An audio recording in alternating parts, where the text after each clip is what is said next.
Merhaba sevgili izleyenler. Gündem Özel programında Diyalog Medya Grubu Genel Yayın Yönetmeni Reşat Akar ile birlikte sizlerleyiz. Bugün ele alacağımız konuları sizlerle paylaşalım. Sırasıyla ilk olarak Türkiye Cumhurbaşkanı Yardımcısı Cevdet Yılmaz'ın yarın Kuzey Kıbrıs'a gerçekleştireceği ziyaret öncesinde Lefkoşa Büyükelçisi Yasin Ekrem Ser'in bugün Güzelyurt'a giderek bölge muhtarlarıyla önemli bir toplantı gerçekleştirdi. Diyalog Medya'nın izlediği toplantıda bölgenin sorunları ele alındı. Bu arada Anamur'dan Geçitköy Barajı'na akatılan suyun Güzelyurt-Lefke dolayındaki 3 köye hala ulaşmadığı belirtildi. Aydınköy ve Güneşköy sakinleri yaşanan sıkıntıyı Gündem Özel'e aktardı. Konuşacağız.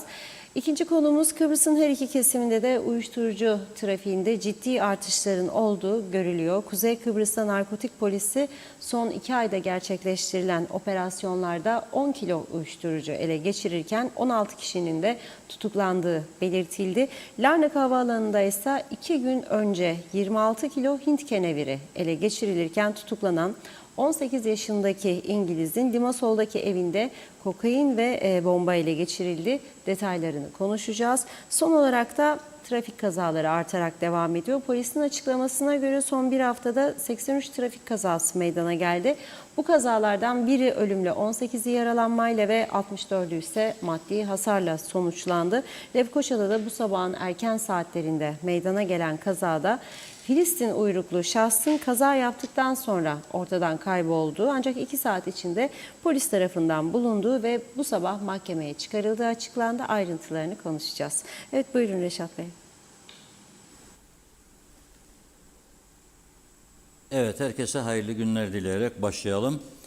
Türkiye Cumhurbaşkanı Yardımcısı Sayın Cevdet Yılmaz bugün Türkiye'nin gündemindeydi. Bütün Türkiye televizyonları gibi Diyalog TV ya da diğer adımızda TV 2020 bugün düzenlenen basın toplantısını Sayın Cevdet Yılmaz'ın çok sayıda bakanla birlikte düzenlediği basın toplantısını naklen veren tek yerel televizyon kanalı oldu. Bu da bizim habercilik anlayışımızın bir gereği. Sayın Cevdet Yılmaz bugün Türkiye'deki gelişmelere ilişkin tabii Maliye Bakanı Sayın Mehmet Şimşek, Çalışma Bakanı, Enerji Bakanı hepsi konuştu. Ancak önemli mesajlar verdi. İşte enflasyon rakamlarıyla ilgili olarak iddialı rakamlar var. 2026'da enflasyonun oldukça aşağılara düşeceği yönünde. Bu arada da Türkiye'de fert başına düşen milli gelirin 24.000 dolara yükseldiğini söyledi Sayın Cevdet Yılmaz.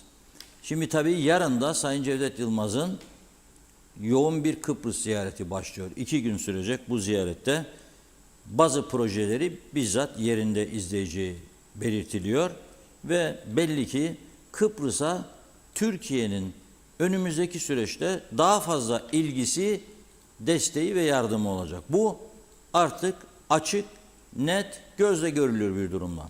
Şimdi bu sabah Gaziveren'de yaşayan ve önemli bir üretici olan bir izleyicimiz beni aradı. Dedi ki ya Reşat Bey şey geliyor Sayın Cevdet Yılmaz geliyor yarın. Bizim bu sorunu ne olursunuz gündeme getiriniz. Belki onlar bize yardımcı olur. Nedir dedim. Şimdi Anamur'dan gelen suyun ulaşmadığı bölgeler var diye konuşuyoruz zaman zaman. Bu bölgelerden biri işte Gaziveren, diğer ikisi Lefke Güzelyurt bölgesinde bulunan Aydınköy ve Güneşköy. Bunun üzerine arkadaşlarımızı nereye yönlendirdik? O bölgeye. Düşünün, dağları, denizleri aşıp Kıbrıs'a ulaşan ve içme suyu kalitesinde bir su geliyor, Geçitköy Barajı'na boşalıyor. Tabii bizler bu suyun geleceğine inanmayan kişiler olarak rahatlık içerisinde yok yahu gelmez yahu kolaydır ama denizin altından da gelecek bu tür böyle akşam sefalarındaki konuşmalarımız ama hiç ilgi göstermemek ve gerekli tedbirleri almamak gibi bir durum. Gerekli tedbirler nedir? Yeraltı borularını ki Barış Harekatı öncesinden kalma çoğu Rumlardan çürümüş, paslanmış asbestli boruları değiştirin. kuvvetli bir su gelecek. O suyun geçeceği yerlerde dayanıklı borular yerleştiriniz, su boruları. Bunu da siz yapınız. Yani biz size suyu oradan buraya kadar getiriyoruz. Geçikköy Barajı'ndan da bölgelerinizdeki merkezi depoya ulaştırıyoruz. Ondan sonra hanelere ulaşacak suyu da size bırakıyoruz. Arkadaşlar biz yan gelip yatmayı tercih eden, uzun tatilleri ve sadece şikayet etmeyi, eleştirmeyi beceren bir toplum haline geldik. Bu açık ve net. Yapmadık hazırlığımızı belediyelerde ve o yapmayan belediye başkanlarını tekrar seçtik tabii. O da ayrı mesele yani çoğunu.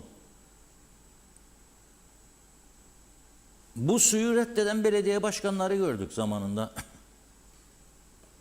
Sonra da bu su sayesinde para kazanıp maaş ödediler bu belediyeler. Şimdi ama konu o değil. Konu halen bugün suyun üstünde oturuyor. Bir iddiaya göre Güneşköy'de köyün altından geçiyor, su boruları da gidiyor başka yerlere. Ama o köyün içinde su akıtılmıyor. Aydınköy öyle, Gaziveren öyle. Şimdi yarın Sayın Cevdet Yılmaz'ın ziyaretinde bu konular herhalde gündeme gelecek. Ama biz bugünden bölgelerin sorunlarını aktaracağız. Hem sizler de izleyici olarak bunları bilmeniz gerekiyor. Paylaşacağız bunları ve inşallah önümüzdeki süreçte suyun gitmediği başka yerlerde varsa onlara da su gider. Çünkü fazla gelen su denize boşaltılıyor. Yazık, günahtır ya. Bugün dünyanın bir numaralı sorunu haline geldi susuzluk ve biz fazla gelen suyu denize boşaltırken kendi ülkemizde birçok bölge, hala daha birçok demeyin bazı bölgelere veremiyoruz ve o insanları susuz bırakıyoruz. Bırakın tarım alanlarını, ihtiyaç amacıyla kullanacakları su yok. Tabii bu araştırma için arkadaşlarımızı görevlendirirken bölge muhtarlarından öğrendi ki bugün Türkiye'nin Lefkoşa Büyükelçisi Yasin Ekrem Ser'in Güzelyurt'taki belediyenin otelinde tüm bölge muhtarlarıyla bir toplantı gerçekleştirmiş. Yani toplantı öncesinde haberimiz oldu. Arkadaşlara dedi ki gidiniz, izin verilirse o toplantıyı da izleyiniz. Büyükelçi Sayın Cevdet Yılmaz'ın ziyaretinden bir gün önce bölgeye giderek sorunları dinledi ve o sorunları belli ki bir rapor halinde yarın Sayın Cevdet Yılmaz'a sunacak. Orada ulusal kanallar içerisinde tek Diyalog TV vardı ama dediğim gibi bizi de bölge insanları arayıp uyardığı için haberdar olduk. Yok ki bize büyükelçilikken gidiyorum oraya diye bir mesaj gelmedi. Ne de devletin herhangi bir biriminden. Şimdi orada arkadaşlarımız Sayın Büyükelçinin açış konuşmasında kaydettiler. Çok kısa bir bölümünü birlikte izleyelim. Adına muhtarlarımızın yerelde oynadığı önemli rol vatandaşların devlete erişimindeki en temel halkalarından biri olarak görüyoruz. Hem toplumsal dayanışmanın hem de hizmetlerinin en yakın noktada sunulmasının en güzel örneğini teşkil etmektedir. Bununla beraber hepimiz biliyoruz ki yerel yönetimlerimizin karşılaştığı bir takım zorluklar var. Bunların başında bütçe ve hizmet verdiğiniz binaların fiziki koşullarının yetersizliği geliyor. Bu sorunların farkında olduğumuzu ve bununla ilgili gerekli çalışmaları yaptığımızı, muhtarlıklarımızın da daha etkin ve verimli hizmetler yapabilmesi adına, hizmet sunabilmesi için elimizden geleni yapmaya gayret gösteriyoruz. Projelerimizin arasında halihazırda verilen kamu hizmetlerinin dijital ortama taşınması da yer almaktadır. Kuzey Kıbrıs Türk Cumhuriyeti'nde e-devlet ve dijitalleşme sürecinin en yakın sürede tamamlanmasına büyük önem atfediyorum. Hedefimiz dijitalleşmenin getirdiği avantajları sayesinde Kuzey Kıbrıs Türk Cumhuriyeti'ndeki vatandaşlarına daha hızlı, daha etkin, daha verimli, daha şeffaf bir hizmet sunabilmesidir. Bu süreçte sizlerin geri bildirimlerine ve önerilerinize açık olduğumuzu ve bu süreçte birlikte şekillendirmemiz gerektiğini ifade etmek istiyorum. Önümüzdeki dönemde de muhtarlık hizmetlerimizi hem dijitalleşme hem de bütçe ve fiziki altyapı açısından geliştirebilmek adına sizlerle yakın bir işbirliği içerisinde olacağımızı ifade etmek istiyorum. Tekrar burada olmanızdan, katılım göstermenizden dolayı teşekkür ediyorum.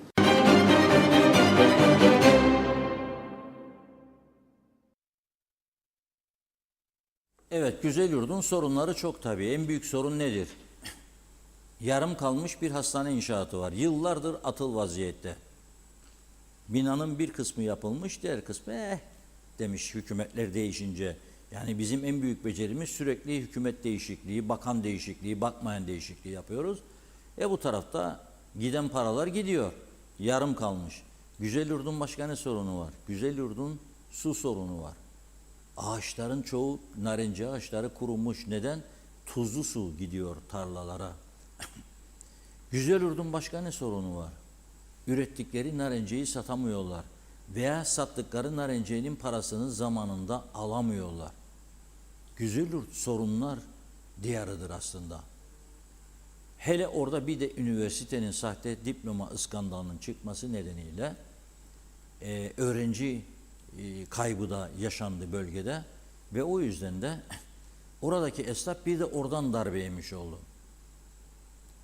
Şimdi Türkiye'nin ama bu Güzelyurt'a özel ilgi göstermesi önemlidir. Çünkü demek ki önümüzdeki süreçte Güzelyurt taviz bölgesi olarak düşünülmeyecek büyük bir olasılıkla. Ama ne olur olmaz bu su sorununu ulaşmayan köylere çözmek lazım. Su sorununu çözmek lazım. Sadece bu Aydınköy, Güneşköy, Gaziveren değil. Mesela suyun ulaştığı bölgeler var. Lapta, Alsancak, Karşıyaka. Orada da susuzluk var. Orada da susuzluk var. Oradaki sorun da bizden kaynaklanıyor. Zamanında nüfusun artacağı hiç hesaplanmadan o günkü tüketim miktarı hesaplanarak çok dar borular yerleştirildiği için çok miktarda gelen su dar borudan geçtiğinden dolayı bölgelerine ihtiyacı kadar su aktarılamıyor. Şimdi orada da Çatalköy'de olduğu gibi kuyu çalışması yapılıyor. İnşallah maşallah kuyu bulacaklar. Bu arada da bir arkadaş yazıyor. Kendisi uzman olabilir her konuda. Gördüm yani yazdığını. Akıllı davransın diye çağrı yapıyorum buradan. Akıl vermesin. Evet araştırıyoruz, öyle konuşuyoruz. Devamlı surette denize su veriliyor. Devlet su işlerinden aldığımız bilgi bu doğrultudadır. Biz soruyoruz. Sen de öğrenmek istersen doğrusunu buradan öğreneceksin. Öyle kafadan oturduğun yerde yan gel yat olmaz öyle görüş. Yorum yapacaksan doğru dürüst yap. Bize ders vermeye kalkma çünkü dersimize iyi çalışıyoruz. Her konuda uzman, anladım, yolda uzman, asfaltta uzman, yani barajda da uzman. Soruyoruz DSİ'ye.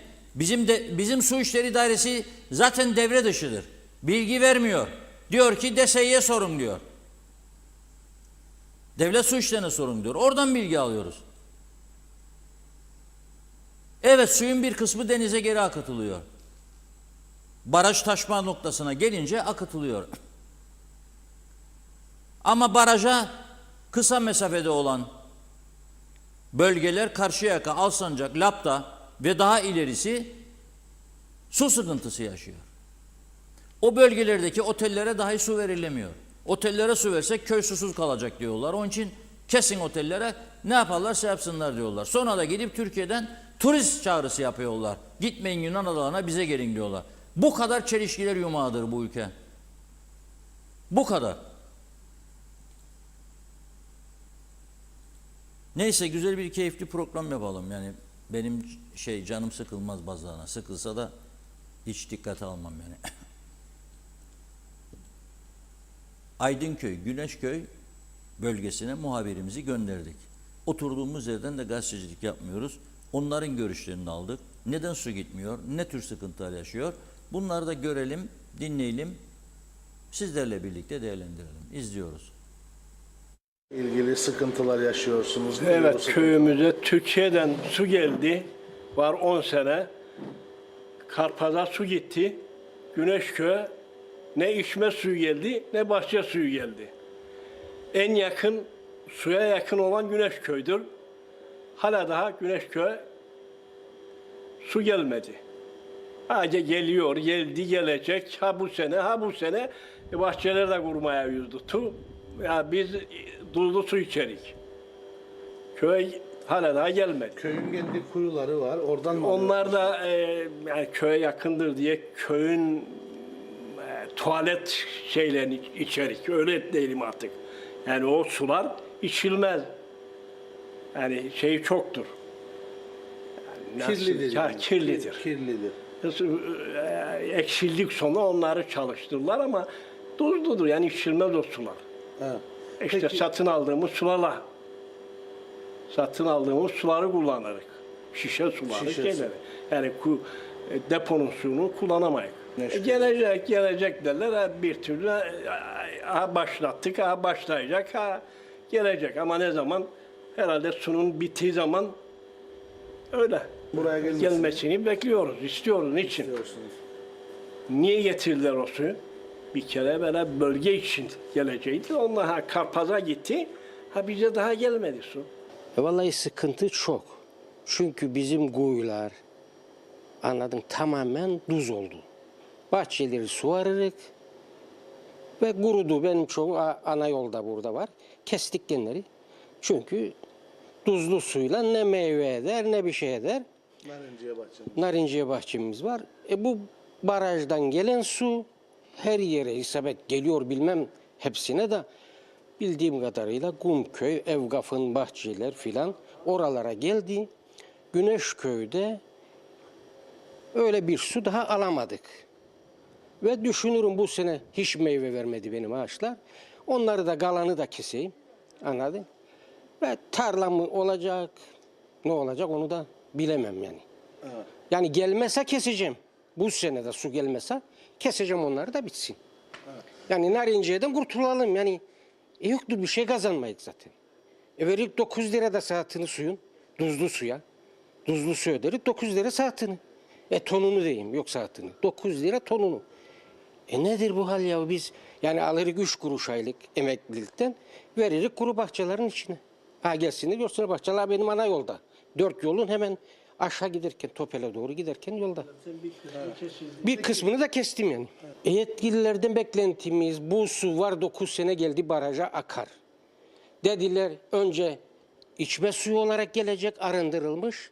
Ne o geldi ne bahçe suyu geldi. Hala da çile üstüne çile çekerik. Yani artık bitti bu iş ya. Ya yapsınlar ya yapsınlar. Türkiye hükümeti bunlara teslim etmeyecekti. Bunlar hırsız ve yalancıdırlar. Aynen böyle hırsız ve yalancı. Bunlar demek buralardan bir şey mayalarlar. Bir şey yerler ki getirmezler bu suyu.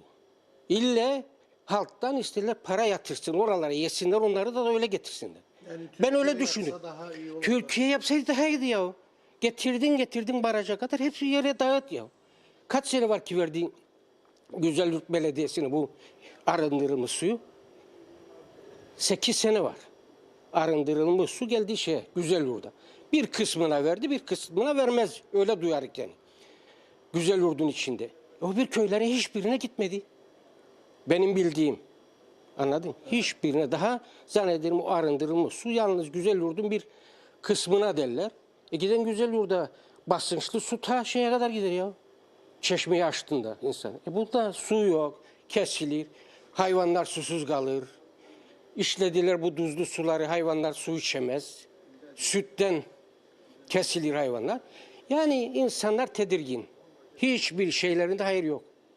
Doğru dürüst hayır yok. Derdimiz çoktur ama derman olan yok. Dediği gibi arkadaşların Türkiye'den Sayın Cumhurbaşkanımız denizi yırttı. Borularından bize kadar getirdi buraya adamıza. Ve bizim adada 50 kilometre, 100 kilometre çapındaki yerlere su götüremiyoruz. Bu kadar aciz bir düşüncemiz var diyelim. Yapamıyoruz, beceremiyoruz gerçekten. Sıkıntımız var mı? Gerçekten çok sıkıntımız var. Bugün bahçelerde 8 TL, 8,5 TL suları alıyoruz biz. Türkiye'den gelen suda 4,80. Düşünsen %100 para ödüyoruz ve bahçelerimize suyu alıyoruz. Sonuçta tabii ne oluyor? Bahçeler de bu sene para etmedi. Ayvayı yedik. Yani en hızlı bir şekilde eğer bu suya çare bulamazsak Güzelyurt bölgesi biter. Bütün manavincileri, bahçeleri keseriz. Yeraltı tuzlandı bir kere. Resmen deniz suyu alır, satarlar bize. Bundan dolayı bahçelerde tabii verim veremiyorlar, düşüyorlar. Kurumaya başlıyorlar. Türkiye'den gelen suyla buradan çıkarttığımız suyun arasında dağlar kadar da fark var. Belli oluyor yani. Alan kısımlar var, bahçelerine bakıyorsun yemyeşil. Yer altından çıkan suyla sulananları görüyoruz. Bahçeler sönmüş. Bitti yani. Bunu kesin bir şekilde hükümetin ani ve hızlı bir şekilde çare bulması lazım diye düşünüyoruz. Yetkililerin hepsinin haberi var ama sağır oynuyorlar. Yapamıyorlar, beceremiyorlar. Neden beceremiyorlar bunu da bilmiyorum. Türkiye Cumhuriyeti genel olarak bütün desteği veriyor. Borusuna kadar, gazmasına kadar. Ama bize gelince yapamıyoruz. Bu da muamma, düşündürülür. Evet. Nedeni de kendileri de bilmiyor. Evet. Yapmak mı istemiyorlar, yapamıyorlar mı, beceremiyorlar mı bunu da anlamıyorum. Sıkıntımız çok büyük. Yani öyle kolay bir şey değildir. Bu bölgenin en büyük birliğidir. 190. Sulama Birliği. Üyeleri en fazladır. Arazimiz büyüktür. Hala daha bize Türkiye'den su gelmedi. Geldi, nasıl geldi? 80 ton saatte geldi. Yani bu da bize hiç yetişmez. Yani 2 motorumuzun çıkarttığı su geldi. Onun için yani biz çok yerlere başvurduk. Bölge Sular Komitesi'ne başvurduk. Ağustos'ta çıkacaksınız ihaleye dediler. Onu bekledik. Bu artı bizim köyümüzün suları tuzlanmaya başladı. Yani 3000'den 7000'e kadar tuz var. Tuz oranı vardır. Yani bu böyle giderse birkaç sene sonra bahçelerimiz sıfırlanacak. Yani kuruyacak. Tuzdan kuruyacak. Onun için yani devletten acil olarak bizim bu bölgeye, Aydınköy'e suyun gelmesini isterik. Zebze ekemezler. Bir tek narinceye de işte dediğim gibi 3-5 sene sonra bu da bitecek yani. Narince de bitecek. Çünkü tuza dayanıklı değil. Dediğim gibi 7.000, 8.000, yani 3.000'den 8.000'e kadar tuz oranı vardır motorlarımızda. Yani bu da narinciyenin yetişmesine iyi değil. Beklentiniz nedir yetkililerden? Beklentimiz acilen Türkiye'den gelecek olan suyun bölgemize, köyümüze gelmesi. Yani Türkiye'den gelen suyun tabii. Evet. Yani onu bekledik. Devamlı işleri halinde şeyle, bölge Sular Komitesi'yle, kaymakamla beklerik. Suyla ilgili çok sıkıntılarımız vardır Aydınköy olarak. Bahçe sulama suyuyla ilgili problemlerimiz var. İçme suyuyla ilgili problemlerimiz vardır. Türkiye Cumhuriyeti köyün içine kadar boruları döşedi, altyapısını yaptı. Ama neden ise belediye bize Türkiye'den gelen suyu vermiyor. Türkiye'den gelen suyu birkaç yere verdikten sonra, yani merkezi yerlere verdikten sonra o günün şartlarında 1 Türk lirasıydı içme suyu. Yani şebekeye gelen su. Aynı gün bize 6 lira yaptı belediye o gün. Şimdi kaç para olduğunu bilmiyorum. Yani bu haksızlıktır. Biz kendi kaynaklarımızdan çıkan suyu kullanıyoruz. Aynı şartlarda, aynı maliyetlerle arttı bu. Tabii bu haksızlıktır. Şu anda o yatırım boş yere duruyor toprağın altında. Değerlendiremiyoruz.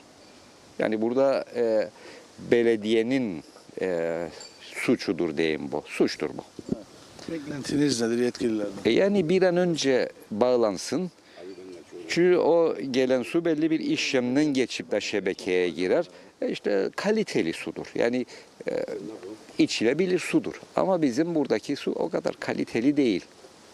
Yani bugün yıkanıyoruz.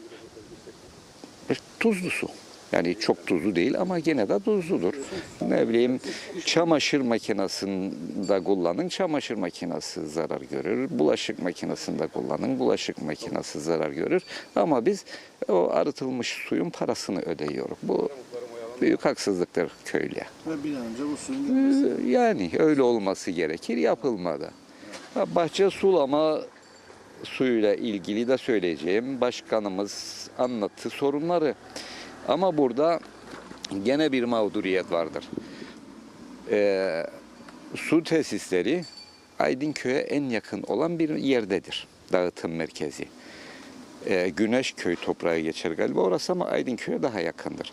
Oradan bütün bölgeye dağıtıldı su. Güneşköy'e, Güzelyurt'a falan bizim köye çok az su verilir. Onu da geçmiş yönetim kendi imkanlarıyla boru bağlayarak bir miktar alır. Günde galiba 80 ton su alabilir. Daha fazla alamaz. Ama yani 80 ton bu bölge için çok büyük bir şey değil. Çok azdır. Bize yetmez. Bunun yanında bir sürü kuyu çalışır ve tuzlu su çıkarır. Öyle bir sistem vardır ki karışmaz da bu sular. Boruların içinde karışmaz. Ondan dolayı mağdur olduğumuzu belirtmek isterim. Bir de duyduklarımız nedir? Bazı özel kişilere devlet hat döşer ve götürür bahçesine kadar. Bize bu yapılmadı ki burada adanın en büyük su birliğidir burası. Bize en yakın olan yerden dağıtılır ama devlet proje yapar, işte filan bölgeye götürür, filan bölgeye. Bizim için hala daha proje de yapılmadı. Ne için yapılmadı onu bir türlü anlayamadık. Yani tuzlu suyla bahçe sulamaya talim ederik biz. Bahçeler günden güne kötüye gider. Zaten para etmez narenciye. Kötü suyu da suladığımız için verim de gittik sonra düşer. Ağaçlar da kötüye gider. Yani demek ki devlet gözden çıkardı bu narenciye sektörünü veya bu köyün narenciyesini. Evet. Ki zamanında en iyi narenciyi, en çok narenciyi çıkaran köy bu köydü.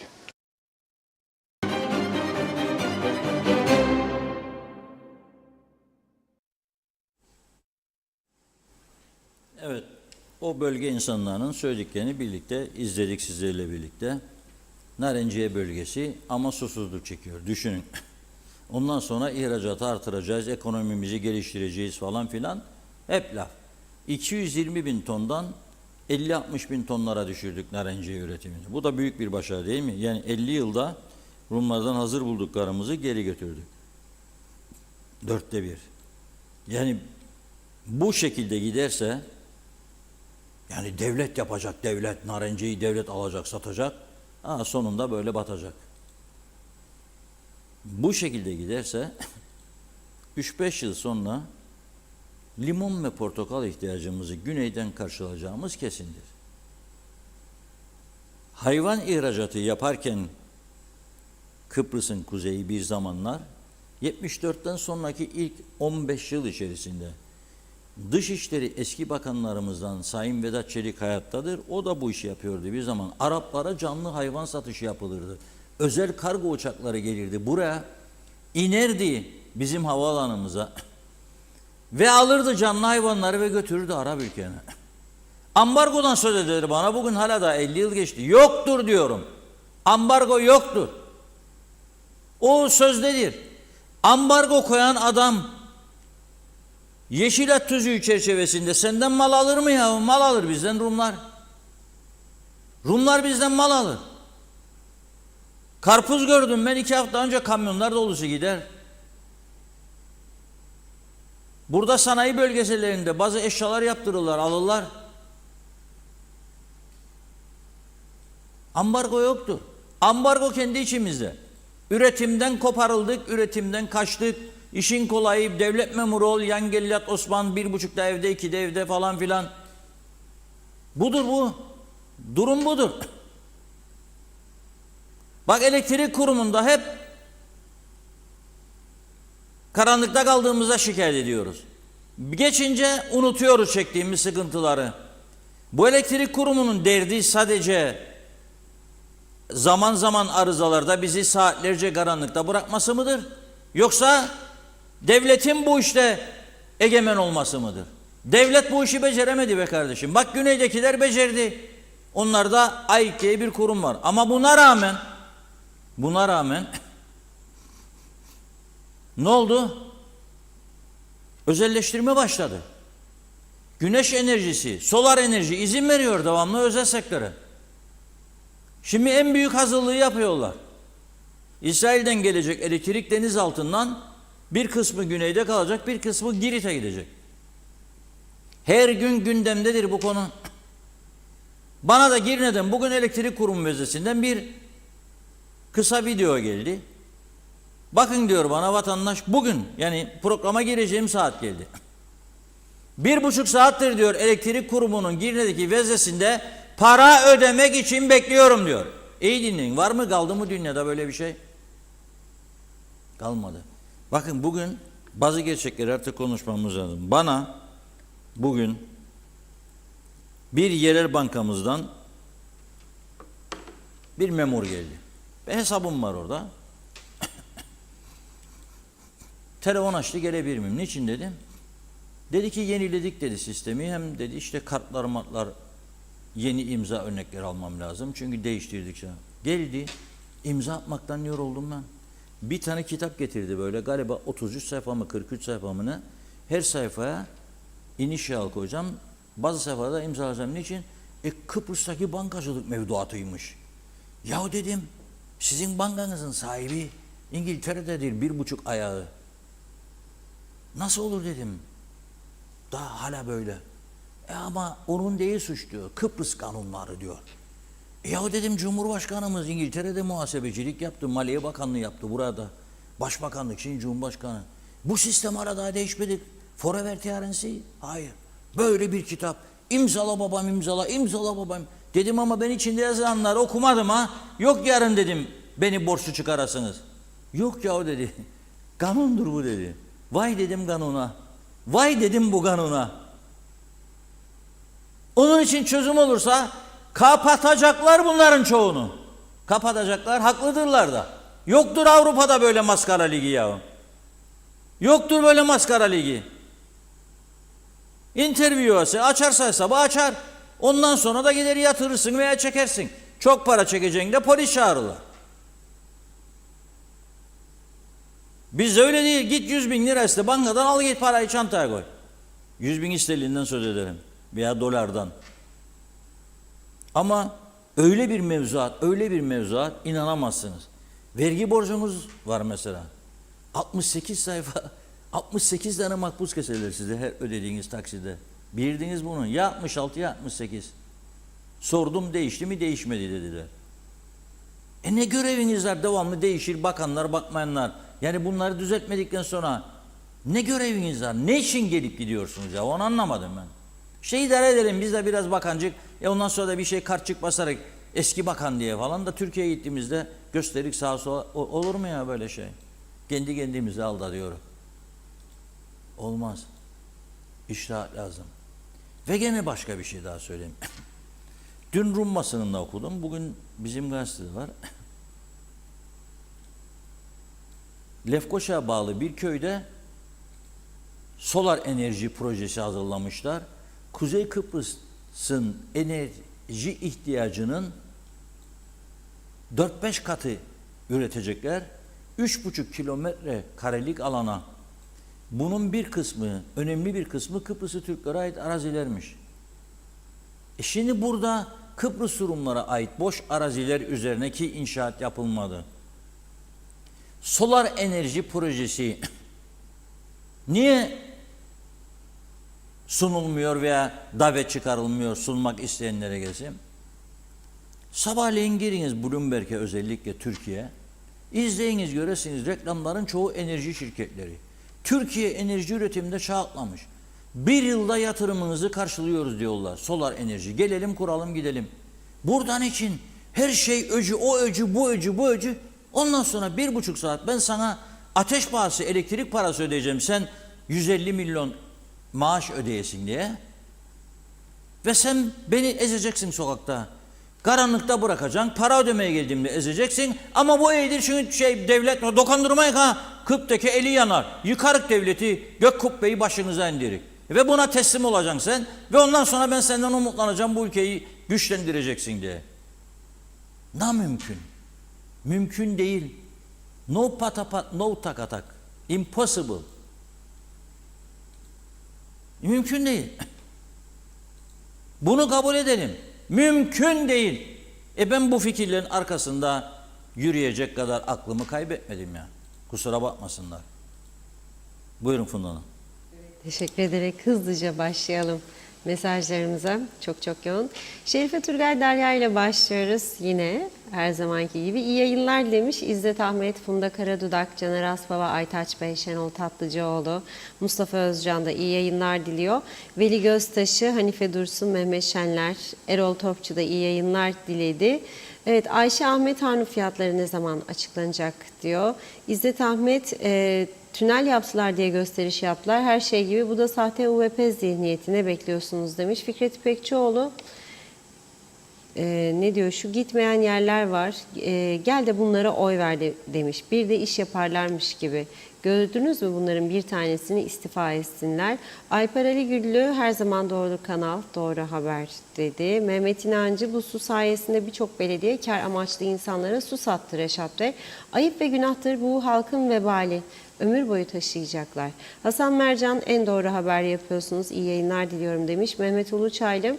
Cevdet Yılmaz adamıza hoş geliyor. İnşallah bizim laftan başka iş yapmayan yetkililerin de artık kulaklarını çekme zamanı geldi de geçiyor. Türkiye bize her konuda destek ve yardımlarını esirgememekte. Türkiye gibi bir ana vatanımız olduğundan gururluyuz. Celal Harun, bahane üreten insanlar aciz insanlardır. Çözüm üreten insanlar güçlü insanlardır. Çözüm isteyen dava adamlarına selam olsun.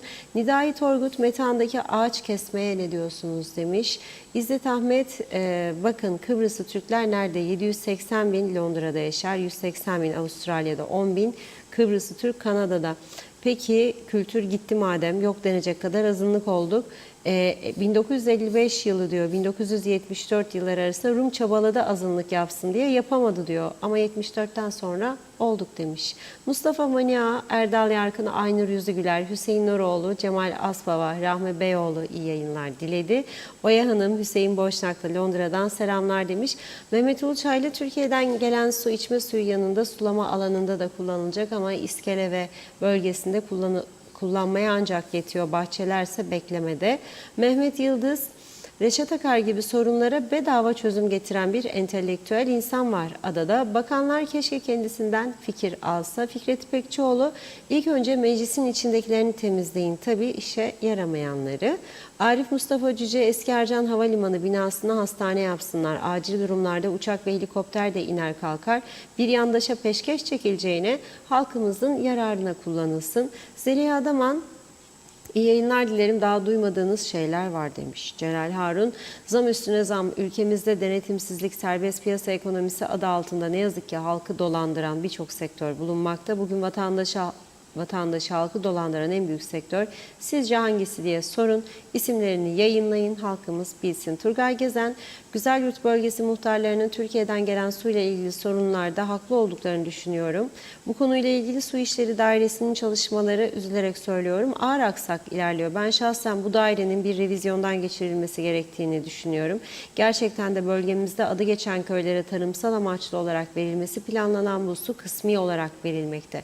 Yani narenciye bahçelerine damlama sulama yöntemiyle her hafta verilmesi gereken su ne yazık ki verilemiyor. Verilen miktarda bölgedeki tuzla yeraltı sularıyla karıştırılarak veriliyor. Dolayısıyla üreticiler serzenişlerinde yerden göğe kadar haklıdırlar dedi. Nazime Nalbant İskele'den herkese selamlar demiş. Perşembe gününde sizleri hiç kaçırmadan izliyorum.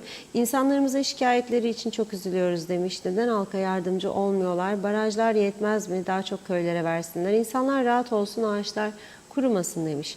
Mehmet İnancı, diyalog halkın sesi gözü kulağı oldu. Yönetenler bu ekrandan çıkan sesleri iyi dinlemeli demiş. Sizde tecrübe ve dik duruş var Reşat Bey, kutluyorum demiş. Zeytin dalı da şarttır diyor. Niyazi İnancı, Reşat Bey ve TV 2020 ekibini takdir ediyorum. Tarafsız her konuyu gündeme getirip halkı ve yurt dışında yaşayan Kıbrıslı Türkleri aydınlatıyor. Teşekkürler demiş.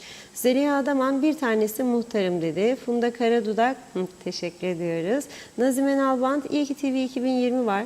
Bak çok kişi isyanlarda diyor. İnşallah bu sıkıntılar geçer. Reşat Bey siz halkın sesisiniz. Çok beğenerek izliyorum demiş.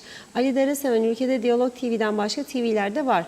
Fakat onların da yetkilileri gibi varları ve yokları arasında bir fark yoktur. Bana göre ülkede tek bir kanal var demiş. O kanalın ismi de her gün halkla beraber olup ülkenin ve insanlarımızın sorunlarını konuşan Diyalog TV'dir diyor. Hasan Nihat Erduran 95 bin ton ürün aldı Sarfrex bu yıl demiş. İzzet Ahmet, Reşat Bey Allah razı olsun senden, sayende Kıbrıs'ı görüyoruz. Turgay Gezen Güzelyurt bölgesinde ekonomik durumu çok iyi olan üreticilerin dışında kalan birçok üretici bahçesini kurumaya terk etti. Bazıları satışa çıkardı. Devamlı surette ağaç kesme makinelerinin sesi duyuluyor bölgede. Bazı bahçelerin önüne satılık bahçe tabelaları dikilmiş durumda. Bölgeye gelenler bu gerçekleri kendi gözleriyle gözlemleyebilirler. Güliz Önsal, iyi yayınlar, iyi ki varsınız demiş. Aytaç Bey, tek çözüm diyor, anavatana bağlanalım, bu iş bitsin gitsin. Turgay Gezen, tek çözüm anavatana bağlanmak değil, zaten şu anda bağlısınız, tek çözüm Kıbrıs meselesinin çözümüdür dedi.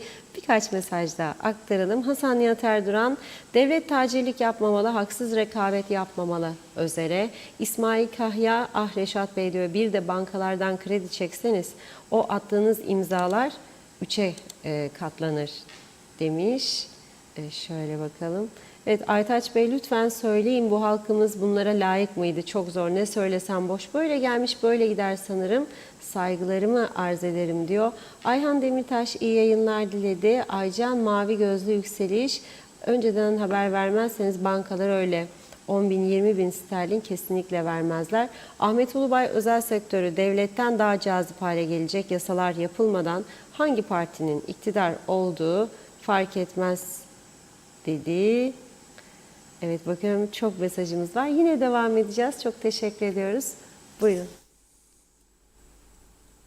Evet, konuşacağımız ve konuşmamız gereken çok ciddi sorunlar vardır. Bu program, bu kanal tabii ki umutsuzluk aşılayan bir kanal değildir. Bizim böyle bir misyonumuz yok. Bizim görevimiz ülkenin daha güzel gitmesi için doğru olduğuna inandığımız görüş ve önerilerimizi sunmaktır. Beğenen yararlanır, beğenmeyen yararlanmaz. Ve olayları, günlük olayları hiçbir siyasi partinin ve siyasi görüşün etkisi ve baskısı altında kalmadan tarafsız bir şekilde değerlendirmektir. Gazeteciliğin görevi budur. Olayları alıyoruz, günlük ne var ne yok, bunu değerlendiriyoruz. Şimdi bakın vatandaş nasıl umut olarak arıyor, diyor ki susuz kaldık biz, yarınla Cevdet Yılmaz Bey geliyor. Belki siz konuşunca, belki siz yayın yapınca gazetenizde, televizyonunuzda onlar bize yardımcı olurlar diyorlar. Çünkü buradan demek ki umduklarını bulamadılar.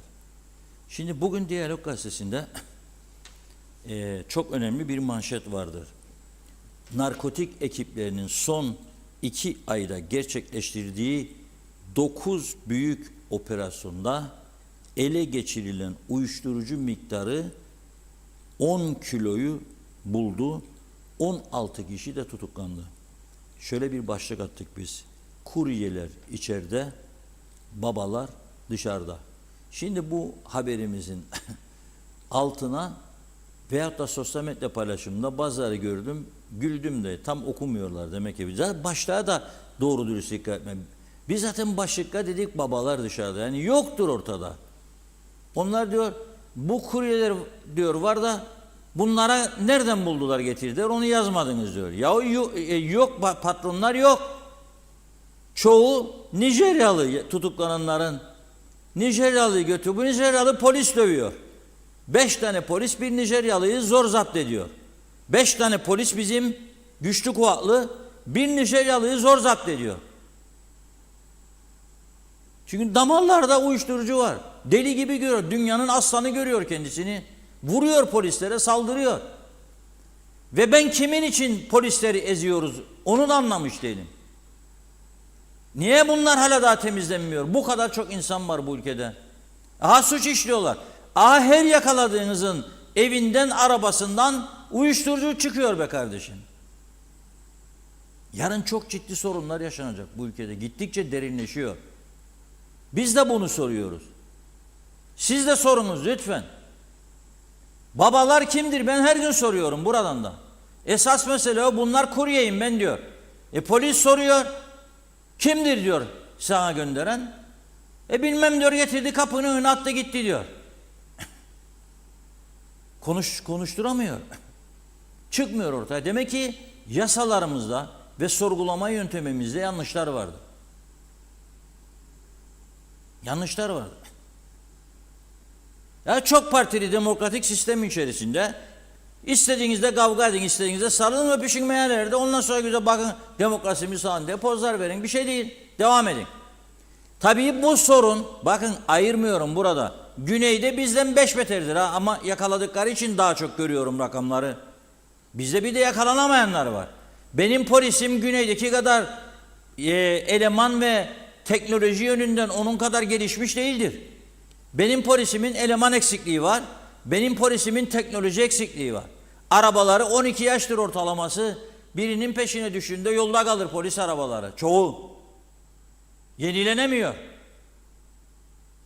Benim polisimin güneydekinden çok geri yanı var. 5 sene önce başlattı onlar narko testi. Benim polisim yapamıyor. Aleti yok, yetkisi yok. Onlar da onun için ortaya çıkıyor. Onlarda havaalanında narkotik köpeklerin sayısı gereğinden fazladır. Bende yoktur.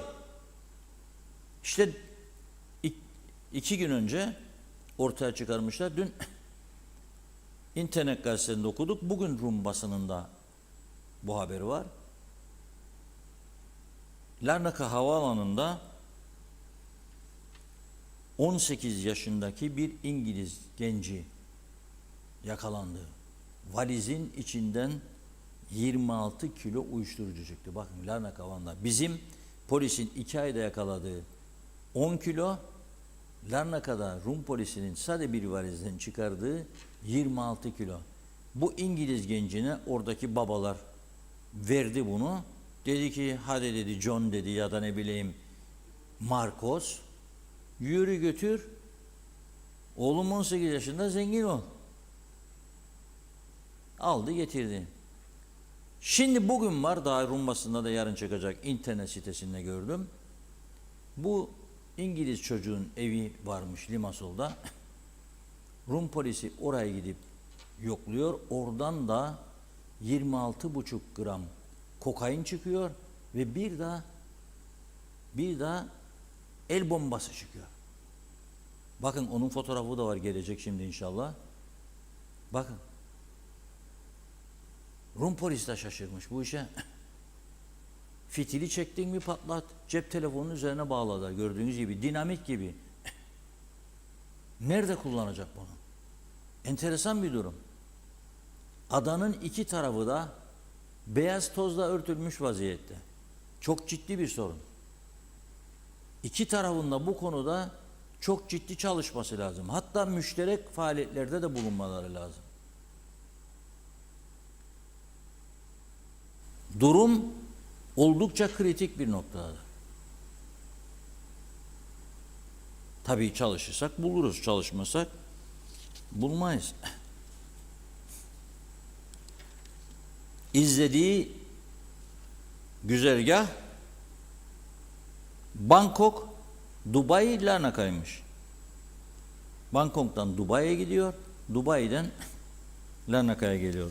Yaşı 18. 18 yaşındaki bu genç maalesef uyuşturucu meselesinde böyle. Tabii polisin yükü çok ağırlaştı. Devletin birçok dairesinde boşta çok adam var. Hatta söylüyor bazı arkadaşlar, diyor ki nokta koymadık bugün diyor. Ne yaptınız be derim. Kahve içtik, gırgır yaptık, Facebook falan. Çok güzel. Uyuşturucu var. Şiddet olayları var. Tecavüz olayları var. Hırsızlık var. Soygun var. Trafik var. Şimdi bugün de polis son bir haftalık trafik raporunu açıkladı. 26 Ağustos 1 Eylül arasında toplam 83 trafik kazası. Biri ölümle sonuçlanmış bunun. 26 da yaralı var. Yaralıların bir kısmı belki uzun süre sakat kalacak. Kimse bilmez onu. Bilmiyoruz yani. Bilmiyoruz. 16.457 araç denetlenmiş bu bir haftalık süre içerisinde.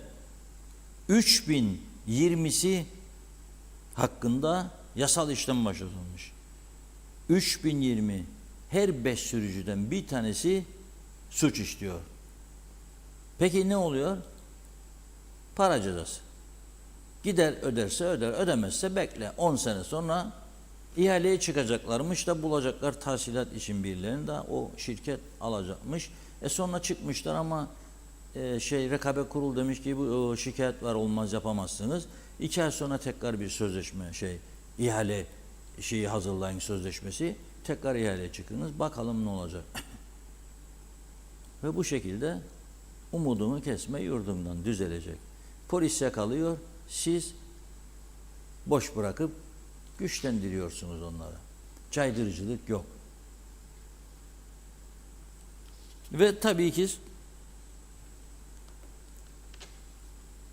durmak bilmiyor arkadaşlar. Geçen gün biliyorsunuz Tek Diyalog ekibi Ömer Kadiroğlu, Abdullah Su İçmez piknik alanında, Boğaz piknik alanı önünde ağır yük vasıtalarıyla ilgili denetimleri izlemişlerdi. Ve polis dedi ki devam edeceğiz bu işe. Çok sayıda sürücüye ceza kestiler. 5 ton ve üzeri araçlar Girne turizm yolunu kullanamaz ya. Girne Lefkoşa onu. Şimdi bazı sürücüler de dedi ki ben şeyden geliyorum. Mersin'den veya Taşucu'ndan limandan çıkarken böyle bir tabela görmedim diyor. Halbuki eskiden Mersin'den ve Taşucu'ndan gelen şoför orada kalırdı. Yerli bir şoför alırdı aracın kullanımını. Çünkü trafik ters istikamette. Ve yerli bir tır sürücüsü de Girne Lefkoşa yolunun yasak olduğunu biliyor. Demek ki limandan başlayarak daha çok lefak olması lazım. Ulaştırma Bakanımızın görevi var bu konuda, karayollarının. Hadi eleman yok, yolları tamir edesiniz. Hadi eleman yok, kırılan dökülenleri yerine koyasınız. Ama birkaç tabela, bütçeniz o kadar para var mutlaka. Ya da Allah rızası için olsun deyip birkaç iş adamından alırsınız parasını, tabelaları dikersiniz. Her gün polisi ezeceksiniz orada, yakalanacak, keseceksiniz 3.000 lira ceza, 3.600 lira ceza. Hadi şoför baba git evine. Nasıl önleyeceksin? Ben bugün gördüm, beni tır gelirdi. Ama benim görmemden önce, geçmemden önce demek ki polis bir denetim yapmış. Gene bugün orada 8 sürücüye ceza kesmiş. Ve saat 7 ile 8 saatler arasında. Gene Lefkoşa'da kaza 3 kişiyi yaralamış bu şoför arkadaş. Vurduktan sonra da yaraladı 3 kişiyi kiralık araçla. Olay yerinden kaçmış.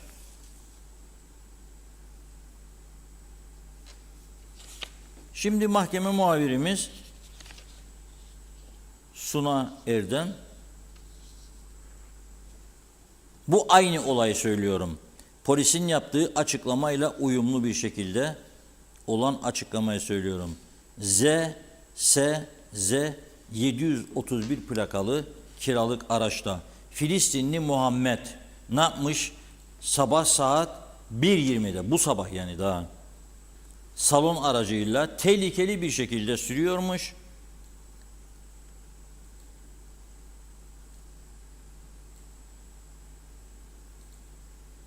Çeliksan önüne geldiğinde dikkatsiz bir şekilde önündeki aracı solundan geçmeye çalışmış.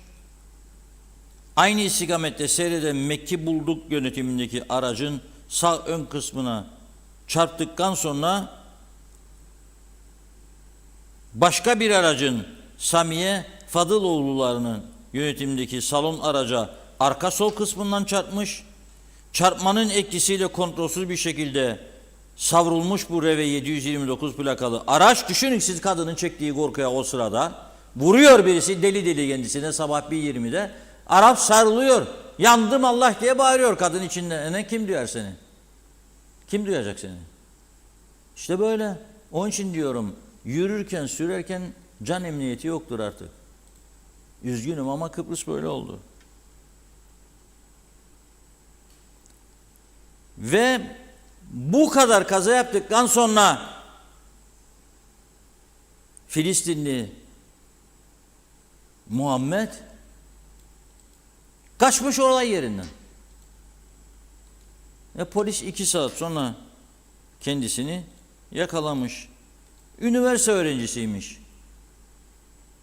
Hangi okulda okuyorsa o okulun yönetimine bir mesaj göndermek isterim ben. Tek ayak üstünde durdurun sınıfta bütün arkadaşların önünde bir süre. Eğer gelirse okula tabii. Hiç gelmeyebilir de. Tek ayak üstünde durdurun. Ha korkarsınız parayı kaçarsa paradan olacaksınız. Olun bir şey değil ya. Çünkü size de vurabilirdi ha. Ya da sizin başka bir öğrencinize ya da sizin ailenizden birine. Deli divane etti insanları gece yarısında. Ondan sonra da diğer öğrencilere deyiniz ki gelin görün Muhammed'i ceza verdik. Çünkü böyle deli deli sürerek insanlara ya kiralayan şirketlere sorarım. Bu kadar açgözlülük olur mu be? Adam aracın sağdan mı gider soldan mı gider bilmeyen adama siz araba kiralarsınız. Para kazanacaksınız ya. Hiçbir şey öğretmeden bilmeden elin sersemi gidecek herkese normal yoluna giden insanlara vuracak gidecek. Güneyde de var kiralık arabalar ama hiç kaza yaptıklarını görmem ben. Çok muntazam kullanıyorlar yabancılar. Çünkü öğretiyorlar kendilerine. Kiralarken ders veriyorlar. Diyor böyle önemli şeyler evraklar imzalatıyorlar. Taahhütname. İşte alkol olmayacak. Bu kadar promilin üstüne çıkmayacak. Süratli yerleri falan filan. Bizde hiçbir şey yok. Sayın Bakanım ne oldu bizim ZETF izinleri? Ya bizim köy sana oy verdi hadi. İhtiyaç var yok veriyorsunuz. 696 tane galeriye izin verdiniz açıldı yasal. Bir o kadar da kaçak var dedi galericilerin başkanı. Şimdi bugün bana 2-3 yerden mesaj geliyor. Galericiler ağlıyormuş. Kan ağlıyorlar. Ne oldu dedim. İşte bu emlak sektörü. Hani bu İsrailli Simon Aykut Bey'i tutukladılar. En büyük yatırımcı Sezar Zar'ı yaradan adam. Pazartesi de başlıyor duruşmalar. Ne olacak bakalım. Duruşmalar da pazartesi başlıyor. En büyük tehlike kapıda. 2 tane büyük tehlike var. 2 tane büyük tehlike var. Birisi mülkiyetle ilgili davalar Rum Ağır Ceza Mahkemesi'nde. 9 Eylül Simon Aykut, 21 Eylül Alman kadını Eva Hanım, Ekim'de de adı açıklanmayan 25 yaşında gene İsrailli bir emlak satıcısı. Bir aylık süreçte bu 3 tane önemli dava var. 3'ü de ağır ceza. İkisi Rum Merkezi Cezaevinde. İşin bir boyutu bu. İkincisine gelelim.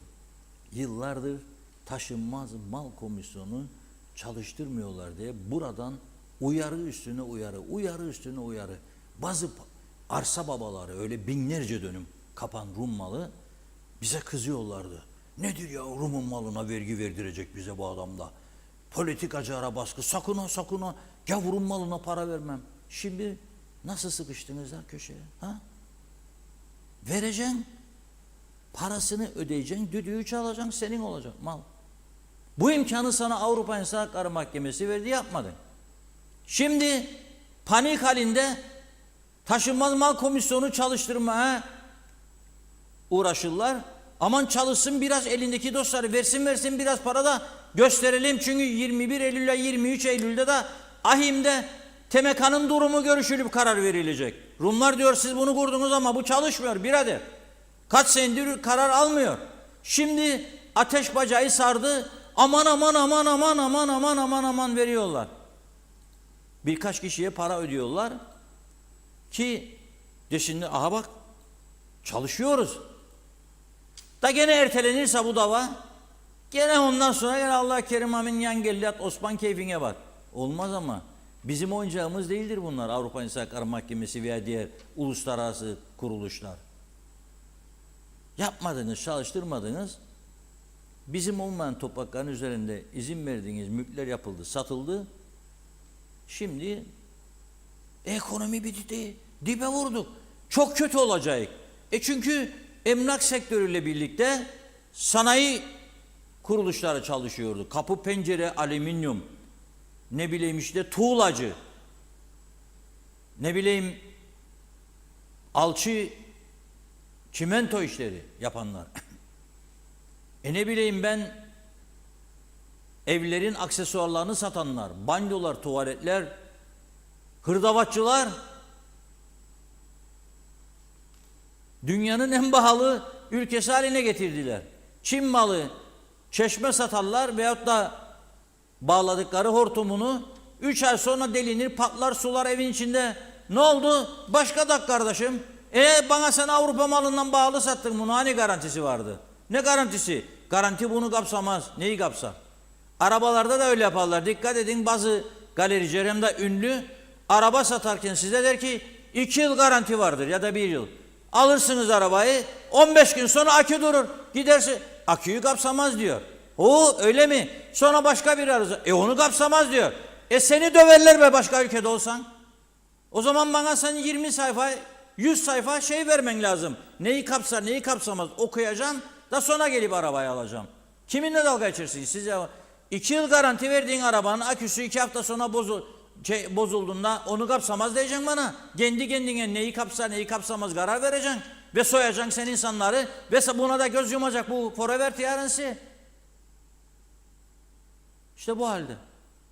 Bu haldedir memleket. Bu Eylül ayı korkunç kritik bir aydır. İnşallah çalışır tabii. Bugün baktım Cumhurbaşkanı da bir açıklama yapmış. Ben programa gireceğim de. Taşınmaz Mal Komisyonu açıklama yapmış. Çözüm arayan bir Rum'un başvurusu sonuçlanmış. Allah razı olsun. Ne muradınız varsa versin Allah. Kaç senedir bekledirsiniz adamı? Kaç senedir bakalım.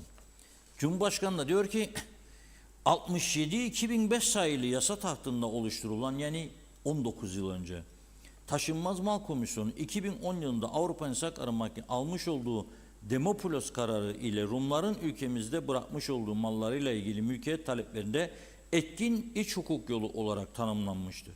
Bugüne kadar komisyona yapılan başvuruların 1840 tanesi sonuçlandırılmıştır. 8000'e yakın başvuru vardı. 19 yılda 8000'e yakın başvuruyu biz sonuçlandıramadık.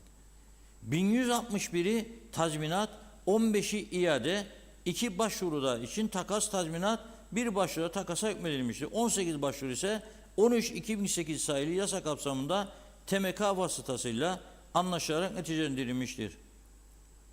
Vallahi bildiğim kadarıyla ünlü Rum doktoru Dinos Ramon da geçen hafta gitti Taşınmaz Mal Komisyonu'na, boşta kalan atıl vaziyetteki otelini istemiş adam ve Avrupa İnsan Hakları Mahkemesi'nin biçtiği bir tazminat bedeli 700.000 euro TMK'dan bakacak bakalım cevabı almış.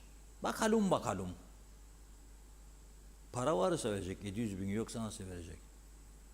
Ya otel boş, oteli verin. Da bir iyi niyet jesti.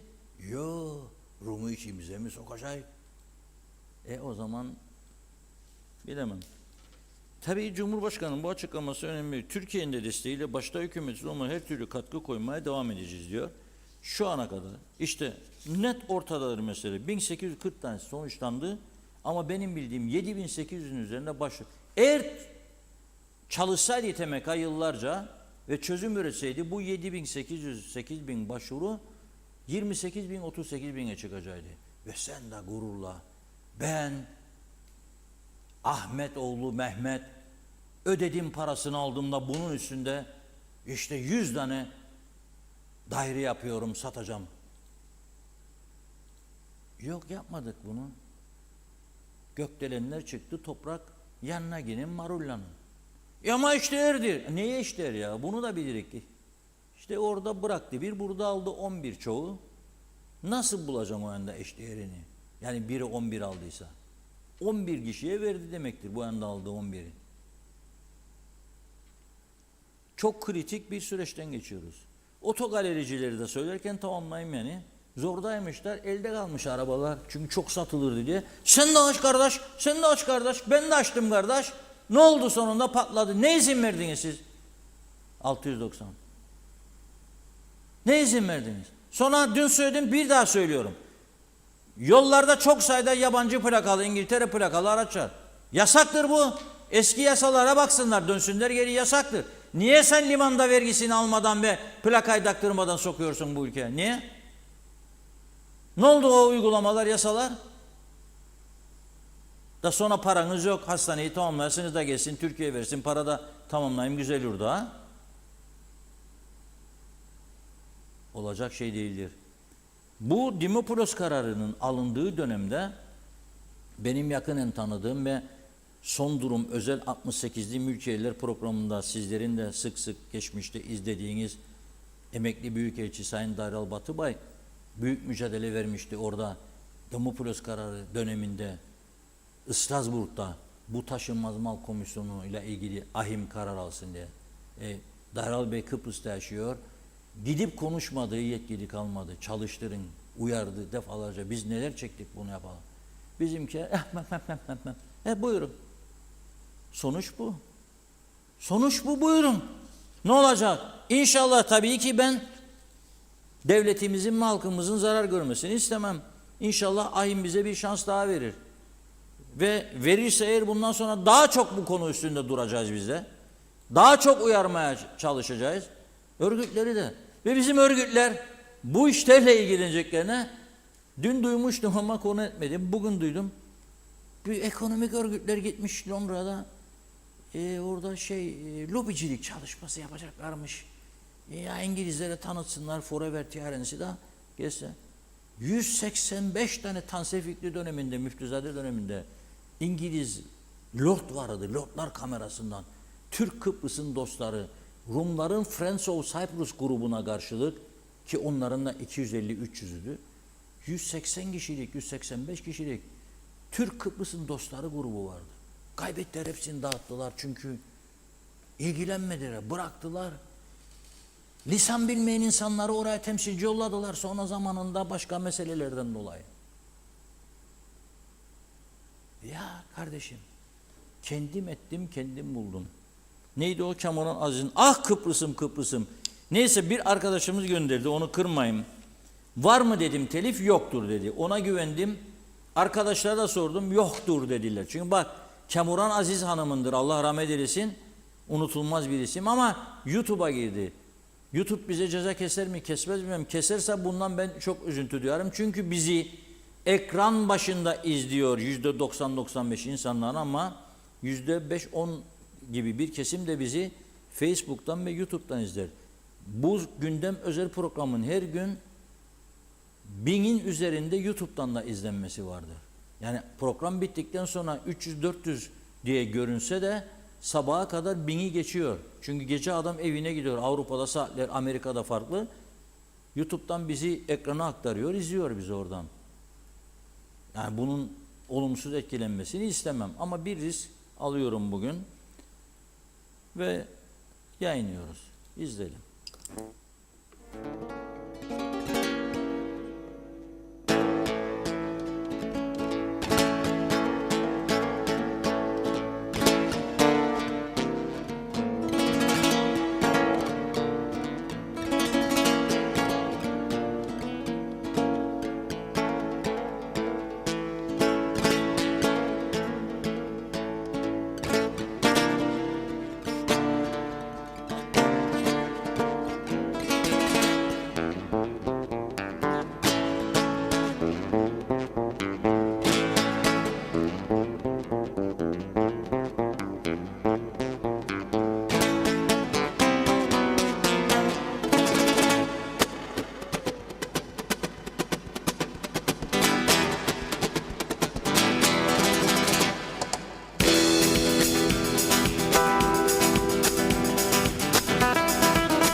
Kıbrıs bir adamıdır, cennetten parça mıdır? Kıbrıs bir adamıdır, cennetten parça mıdır? Kıbrıs'ın güzel kızı, yanakları kırmızı, Akdeniz'in yıldızı, ah ne hoştur Kıbrıs'ın. Kıbrıs'ın güzel kızı, yanakları kırmızı, Akdeniz'in yıldızı, ah ne hoştur Kıbrıs'ın.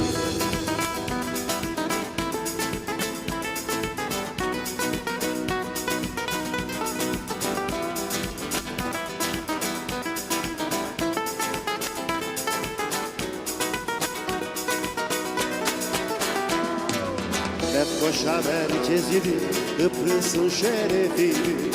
Lefkoşa merkezidir, Kıbrıs'ın şerefidir.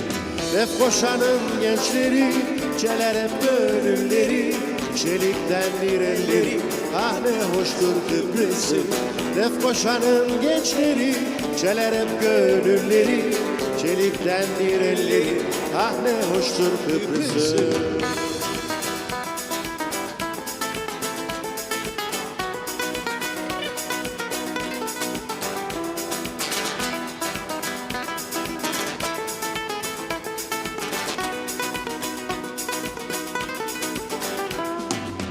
Kıbrıs'ın her kazası sanki altın parçası. Kıbrıs'ın her kazası sanki altın parçası. Mausa hisarları, yeşil Girne dağları, Baf'ın güzel bağları, ah ne hoştur Kıbrıs'ın. Mausa hisarları, yeşil Girne bağları, Baf'ın güzel bağları, ah ne hoştur Kıbrıs'ın.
Kıbrıs'ı ben bırakamam, gurbette yaşayamam.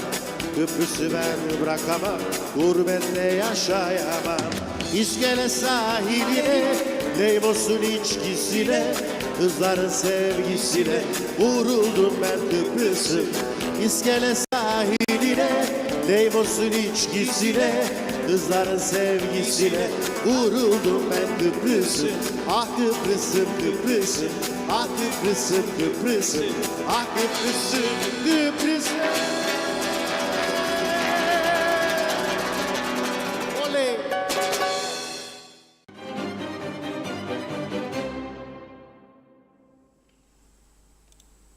Evet, değerli sanatçılarımız Muhittin Yangın, İbrahim Çetiner ve Demircan Ulugün'ü kutluyoruz. Çok güzel bir düzenleme yapmışlar ve Kamuran Aziz Hanım'ı da buradan rahmetle anıyoruz. Onun da Kıbrıs'a çok büyük hizmetler oldu. Hem müzik yönünden hem mesleği olan eczacılık yönünden Kıbrıs'ın aydın hanımlarından, kadınlarından biriydi.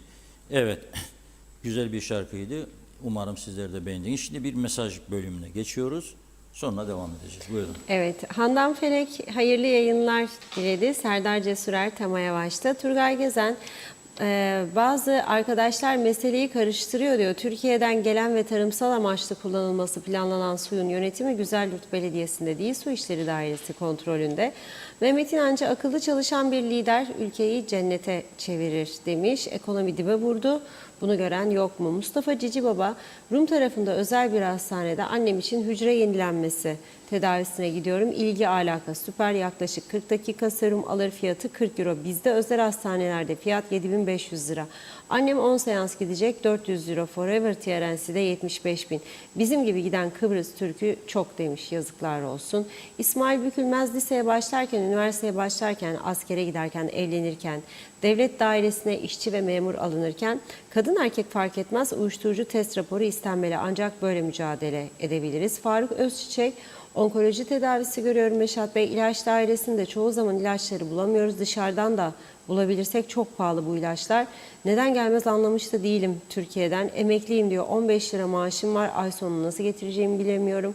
Bir de kira ve elektrik vesaire düştükten sonra varın siz hesap edin demiş Faruk Özçiçek. Ali Dereseven, Halk Diyalog TV aracılığıyla en küçüğünden büyüğüne kadar var olan sorunları, çözümlerini öğrendi. Akıllı, cesur bir lider.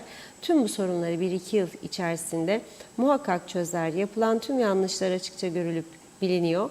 Yalnız 3-4 yere boşu boşuna harcanan paralar doğru yerde kullanılsa ülkenin tüm sorunları çözülür. İbrahim Kuloğlu, uyuşturucu babalarının gümrük polisi biliyor. Nereden girer gümrükten? Biz arada bir Türkiye'ye gider geliriz. Bizim araçları didik didik ararlar. Onları bildikleri için aramazlar. Önceden bilgi gelir. Sayaraker, sözde turistler başı bozuk gelirler, başı bozuk giderler. Devletin iş gücünü ayakta alkışlayalım. Dağlar dumanlı, başlar da dumanlı. Cevat Çavuşoğlu, 6 yıldır Kıbrıs'ta bilet ve otel fiyatları yüzünden gelemiyoruz. Tatil için gelmek hayal oldu. Bu konuda yorum yapın demiş. Mehmet İnancı, 99 gün tatile ne dersiniz Sayın Akar, biter mi? Gaye Kök, yollarda tabela olsa ne yazar, kaç kişi uyuyor tabelalara demiş. Görüyoruz kaç tane tanker tır yüksekliği nedeniyle giremez ibaresi bulunan köprüye takılı kaldı. Fevzi Teke hayırlı yayınlar dilemiş. Altan Cumhur, yine yaptılar yapacaklarını ve hayat pahalılığını %19.19 yaptılar. Halkla alay etmekten başka bir şey yapmıyorlar. Sanki sadaka veriyorlar. Yazıklar olsun. İnsanları açlığa mahkum ettiler. Yeter artık gidin demiş. Mehmet İnancı, ülkenin mammasını büyük ölçüde galericiler yiyor diyor. Vergi veriyorlar mı diye de sormuş. Fikret Pekçioğlu, Yüce Meclis yandaşlarının ceplerini çok güzel doldurmalarına yardımcı oluyor. Örnek diplomalar. Raif Özyanık, Reşat Bey mükemmelsiniz, kolay gelsin demiş. Celal Arun, sağlıkta reform çöktü, eğitim reform çöktü, narenciye, tarım, turizm çöktü. Merak etmeyin, Allah'tan KKTC'de iktidar, istikrar içinde adım adım ilerliyor. Ömer Meraklı, ayaklarının üzerinde durmak için üretim yapmak yerine hükümetten dairede bir elim yağda bir elim balda iş istiyorsan da sana besleme derlerse kızmayacaksın. Ali Dereseven, Reşat Bey, TMK başladığında Maraş sınırlar dışında hangi arazi bulacak, Türkleştirecek? İyice araştırılırsa Rum emlaklarının %90'ının satıldığını görecekler. Boş arazileri görüp de kimse aldanmasın, hepsi satıldı. Her köye muhtara bir memur görevlendirilse çok kısa zamanda her şey, gerçekler ortaya çıkar. Turgay Gezen, galvanize su boruları bazı firmalar sahtekarlık yapıyor. İnce seri boruları orta seri diye pahalı satıyorlarmış. Bunların kalitesini gösteren et kalınlığı dediğimiz kalınlık farkı çok önemli. Bugün güneşlik dediğimiz suyun ısınmasını sağlayan güneş panellerinin içinde yer alan galvanize boruların erken patlamasının nedeni de suların kireçli oluşuysa, bir diğer önemli nedeni de ince seri borudan üretilmiş olmasıymış. Dolayısıyla evlerinin su ısınmasını sağlayan güneşlik dediğimiz sistem kurmak isteyen insanlar sözünü ettiğim boruların ince seri mi yoksa orta seri mi olduğunu üretici firmadan sorgulamaları kendi yararlarına olacaktır.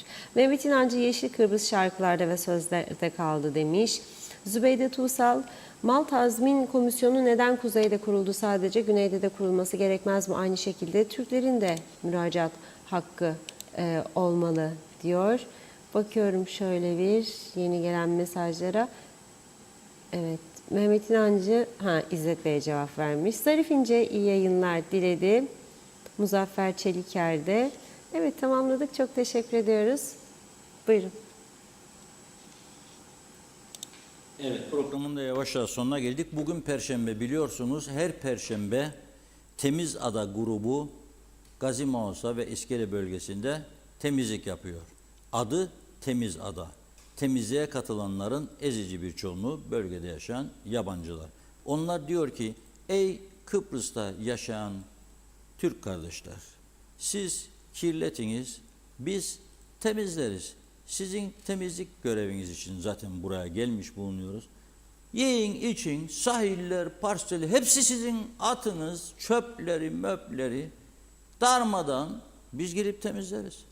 Siz yeter ki rahatınız bozulmasın, huzur içinde yaşayın. Bakın bugün enteresan görüntüleri var yine Temiz Ada grubundan izleyelim.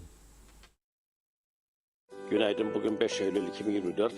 Temizlik yapacağımız yer burası. Eski Kristallux Otel yanı. Temizlik öncesi bir video yapayım dedim. Yapmak istedim ama midem bulandı. Böyle bir şey olur mu ya? Nasıl böyle bu kadar pislik bir yerde birikir? Burasını yaklaşık 1,5-2 ay kadar önce yaptık. Ve böyle ta sahile kadar böyle gidiyor.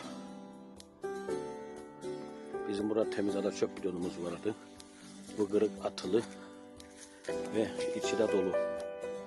İşte made in söylemeyeceğim. Bugün Temiz Ada grubumuz tespit ettiği bölgelerden birçok bölgeden bir tanesi yine aynı şekilde 2 ay kadar önce yapmış olduğumuz eski Kristallux Otel dediğimiz bölgenin plaj ve çevresidir.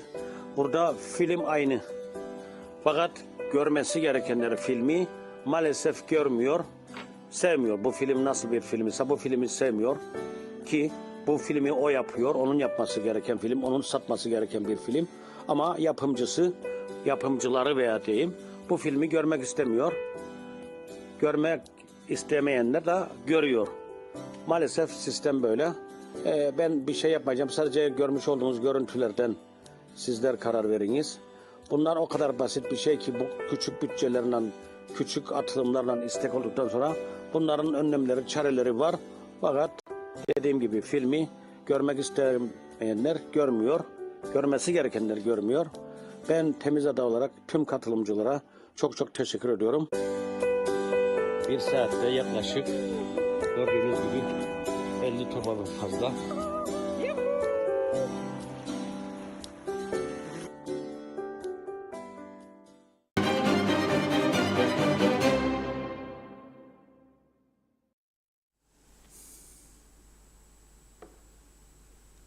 Evet, Temiz Ada grubuna bizlere de çok teşekkür ediyoruz. Örnek bir hareket sergiliyorlar. Umarım etkili olur. O Mausa İskele sahili ne kadar güzel denizlerimiz vardı. Bir taraftan vidanjörler boşaltılıyor, bir taraftan çöpler atılıyor ve onları gören yabancılar, rahatsız olanlar Temiz Ada grubunda faal olarak görev alıp gidip temizliyorlar. Tabii ki Kasım Uluçaylı Bey bu işin başını çekiyor. Ona da buradan teşekkür ediyoruz. Gerçekten her hafta ekibi topluyor, yazıyor. Ortak bir WhatsApp yazışma grupları var.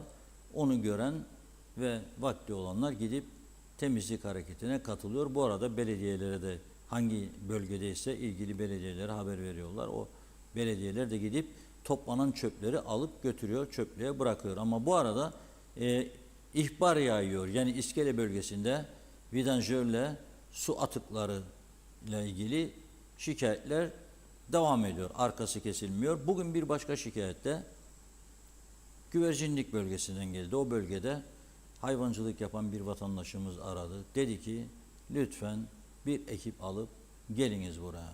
Nedir sorun dedim. Hasbulat taştığı zaman akıyor, geliyor bizim bölgelere kadar. Durulacak gibi değil diyor. Çoğu zaman da diyor vidanjörler nasıl olsa burası sınıra yakın bir köydür diyerek gelip diyor Mausa'daki pis atıklarını ya da civar yerden bizim olduğumuz taraflara boşaltıyor diyor. Bunlar tabii ki üzücü şeylerdir. Avrupa'da en yasak olaylardır. Avrupa'da yaşayanlar bilir. Yani çöpünü gidip atacaksın gelişi güzel bir şekilde sağa sola. Mümkün değil. Mümkün değil. Çok ağır cezası vardır. Evet, bugünlük de bu kadarla noktalıyoruz. Yarın mübarek Cuma günü inşallah maşallah yeniden birlikte oluruz. Bu gece sabaha kadar dua edelim memleketimiz düzelsin diye. Evet, teşekkür ediyoruz. Tamamlıyoruz sevgili izleyenler. Yarın yine aynı saatte görüşmek üzere. İyi akşamlar.